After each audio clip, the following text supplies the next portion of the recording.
if you're watching this video, you probably want to be a professional football player. And you basically have two options of becoming a pro. You either have to be excellent at one thing, or you have to be very good at everything. When we are young, we make a lot of mistakes, especially if you're playing football and you want to take it to the next level and become pro. So in this video, I'm gonna focus on those mistakes that I've made personally so you don't make them and you have better chance on making it a pro. I will get to the mistakes I've made, but first I want to talk a little bit about myself. I grew up in an environment where my dad was a football player. He played many years of professional football. He coached the Turkish women's national team for 8 years. He coached many other professional teams and many youth levels he coached. And my grandpa was a national team captain.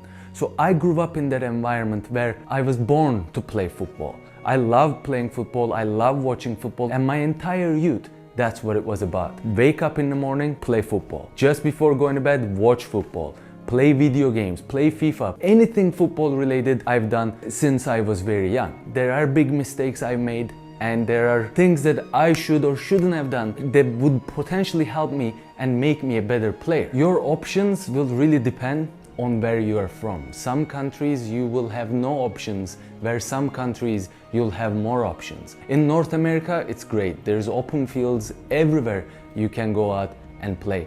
But if you are from countries where there's not many options, now you're gonna have to find different options to play, where you can train at home, you can go out on an open field somewhere, doesn't have to be a football pitch, train by yourself or train with a friend. So first thing you wanna do when you're young, start playing for a club immediately. And when you start playing for a club, now you're actually learning the little tiny things that you can improve at a very young age, where you should be improving at a very young age. Like positional knowledge, I always say it's more important to learn about position than actually improving any other attribute, because you will need to know this stuff at some point anyways, and when you get the fundamental, now you can actually improve your first touch, your passing, your dribbling and all that stuff. That was the first mistake I personally made. I started a bit late. I was supposed to start at a club at 7 years old, but I actually didn't start to play at a club until I was 9 years old, because your parents sometimes will not want you to play professional football. They want you to focus on schooling, which is very important. You have to do both. You can't only do one. If football is your only option, and if you don't have the education in the background, not football education, if you get hurt, now you're in trouble, which is exactly what happened to me. I did not pay attention going to school. I did not pay attention anything else other than football. I only had one dream in my head, which was to play professional football. Yes, it happened eventually. Wasn't at the level that I would have wanted to, but at the same time, going professional shouldn't be your dream. Your dream should be playing, because you can go professional, you can sign the contract, but that's not what you really want, because you actually want to get the time, get the playing minutes and improve yourself. I played at a very good team with very good players, but I wasn't getting enough minutes and I wasn't improving myself at the age that I should have been improving the most. And this is why, just because you can sign a professional contract doesn't mean you should sign it.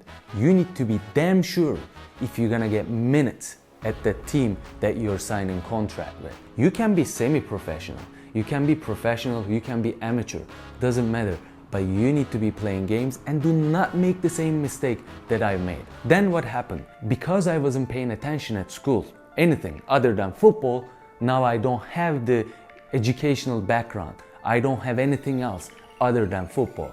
I signed my contract, and at the age of 17 to 18 years old, I tore my ACL, MCL and meniscus. Now what? I was away from football for about a year and a half. My contract was not there anymore, and now I had to find other options because it was such a critical injury where anybody, any football players can actually have. Knock on the wood, but you can.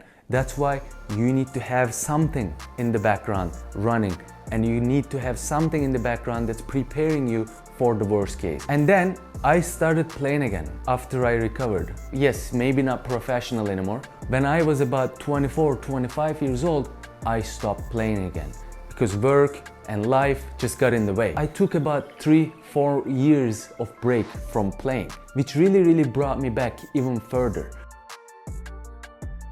But then, when I turned 27, 28 and I decided to play again, you know what I did? I actually worked really hard, really hard, where I should have been working this hard when I was very young, when I was 14, 15, 16 years old. Maybe I wouldn't have that original injury that I did. As you get older, you realize these things. You're wishing that somebody told you these when you were very young. But then I hurt myself again. I had another ACL surgery, which is really bringing you back mentally and physically. I had the second ACL surgery when I was 31 years old. So now you're actually thinking, okay, I got a good couple of years left here. Do I want to keep playing and maybe hurt myself again? Or do I just leave it here? No, I worked even harder. I worked really hard to come back from my second ACL surgery and actually recovered really well. Then I was thinking about it a lot. You know what I thought?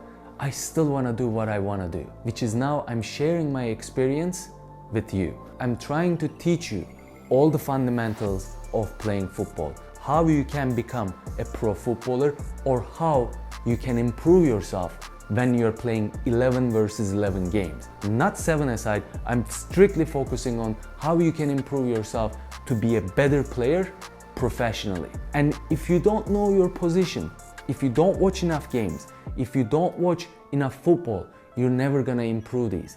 You need to watch as much as football as possible without the ball. That's the most important part.